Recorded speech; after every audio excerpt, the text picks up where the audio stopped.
विद्यार्थी मित्रांनो, आज आहे गुढीपाडवा म्हणजे हिंदू नववर्ष दिन. एक नवीन वर्षाची सुरुवात होते, बरोबर आहे?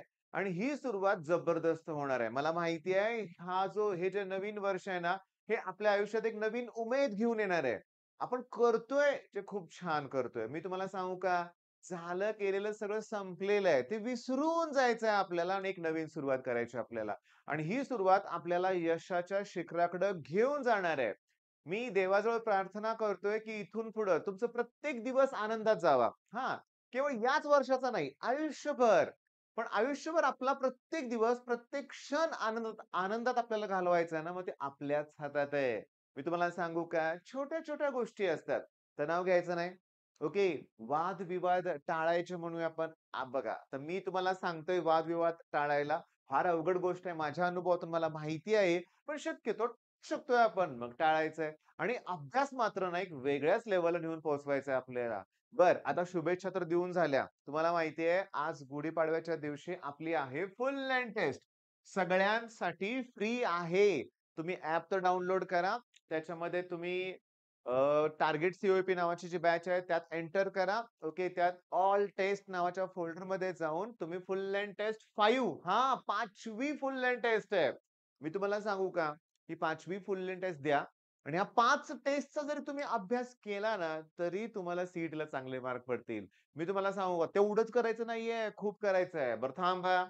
30 तारखेनंतर एका दिवसाचा तुम्हाला ब्रेक देतोय मी आणि 1 एप्रिलला मॅथ्स 2 म्हणजे सांगू का differentiation, application of derivative, indefinite integration, definite integration, application of integration, differential equation, probability distribution आणि binomial distribution याचे तुम्हाला 20 क्वेश्चन्स दिले जाणार आहे. त्याच्यावर टेस्ट असणार आहे. ती पण फ्री ठेवतो. ओके, द्या. आणि 3 एप्रिलला आपली सी आहे तुम्हाला माहितीच आहे. म्हणजे तुम्हाला सांगू का, आज जीव तोडून अभ्यास करून तुम्ही एफ-एल-टी द्या. ओके, आत्ता द्या, थोड्या वेळाने द्या, पण आज द्यायचीच आहे तुम्हाला लक्षात घ्या. आणि त्यानंतरचा वेळ त्या टेस्टचं एनालिसिस झालं की मॅथ्स 2 स्टार्ट करा.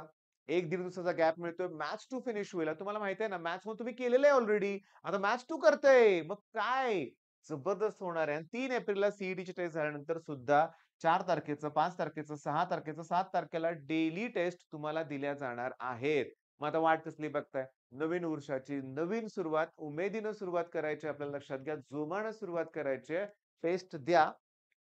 टेस्टचा स्कोर तुमचा 200 पैकी 200 होणार नाहीये बाळांनो. कमी होणार आहे, जास्त होणार आहे. ओके. जेवढा अभ्यास आहे तसा स्कोर होणार आहे लक्षात घ्या. त्यात चमत्कार होणार नाहीये. स्कोर इम्प्रूव्हच होत नाही. तुझा अभ्यास त्या लेव्हलला पोहोचलेला आहे. मी 1000 वेळा तुम्हाला सांगितलंय. लास्ट एकदा परत सांगतो बाळांनो, एक सर्टन सॅच्युरेशन पॉइंट येतोच रे. सुरुवातीला स्कोर भर वाढतोय लक्षात घ्या. पण त्याच्यानंतर हा ग्राफ थोडासा असा जाणारच आहे बरं का. वाढणारच आहे तुमचा स्कोर, पण त्याला वेळ लागतो. मी ना एका चॅनलवर एका मुलाचा व्हिडिओ बघितला बरं का. आदित्य सी नावाचा चॅनल आहे. त्याच्यावर एका टॉपरचा इंटरव्ह्यू बघितला. त्या टॉपरने नीटची एक्झाम पण क्रॅक केलेली आहे, जेईई पण क्रॅक केली आहे, मेन्स नाही ॲडव्हान्स सुद्धा क्रॅक केलेली आहे, सी पण केलेली आहे. पण त्यानं काय सांगितलं महत्वाचं, की वर्षभरात त्यानं 50 प्लस फुल लेंथ टेस्ट दिल्या होत्या वर्षभरात. चला आपण उशिरा सुरुवात केली, काही इश्यू नाहीये. बघा सगळेच मग टॉपर झाले हो, करायचं काय? शेवटी अशी काही लोकं पाहिजेत ना मुळानो आपल्यासारखी म्हणूया आपण, की जे बाकीच्या फील्डमध्ये तर जातील. मी तुम्हाला खरं सांगू का? रिअॅलिटीमध्ये बरं का. प्रत्येकजण त्याच्या क्षेत्रात यशस्वी होतो आणि होतो प्रामाणिकपणे प्रयत्न केल्यानंतर. ओके. पण समाजाचा दृष्टिकोन असा आहे, की ते ठराविक लोकांनाच यशस्वी समजतात आणि बाकीचे दुर्लक्ष करतात. पण तसं काही नाहीये. तुम्ही सुद्धा सगळेच ग्रेट आहात लक्षात घ्या. पण त्या मुलानं 50 फुल लेंथ टेस्ट दिल्या होत्या. आपली निदान आता 5वी चाललेली आहे. अजून एक जास्तीत जास्त आपण आणखीन एक 10 देऊ शकतो म्हणूया आपण. म्हणजे एक 15 फुल लेंथ टेस्ट दिल्या, तरी ओके आहे ना. ओकेच आहे लक्षात घ्या. चला ठीक आहे मग. हा व्हिडिओ थांबवतोय. पुन्हा एकदा नवीन वर्षाच्या हार्दिक शुभेच्छा. All the best.